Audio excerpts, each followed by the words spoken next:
Iniwan ka ba ng taong mahal mo at sinaktan ang inyong damdamin? Gawin ito sa kanya upang manlilimos siya sa iyong pagmamahal at hihingi siya sa iyo ng tawad sa harap ng maraming tao. Kailangan mo lang ay isang rosas, limon, panulat at panghiwa. Kunin mo ang rosas at limon.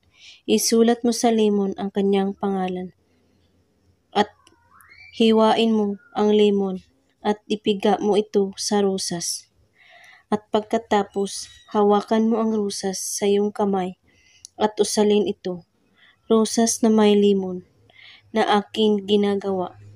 Pabalikin siya sa akin na magmamakaawa ngayon din. Habang ginagawa mo ang spell, ay pakakaisipin mo siyang mabuti na bumalik sa iyo. At pagkatapos, tanggalin ang mga petals ng mga rosas at ibabad ito sa tubig at saka gawin ito ng pabango sa inyong sarili. Maghintay lamang ng ilang segundo, sila ay magpaparamdam sa iyo.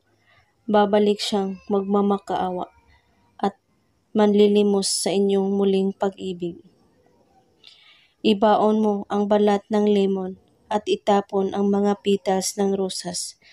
Gawin lang ito kahit anong oras at araw, basta't buo ang inyong paniniwala sa paggawa at walang ibang iniisip at pagdududa. At kung may katanungan po kayo ay magko-comment lang po sa baba. Maraming salamat sa panonood. May God bless us all.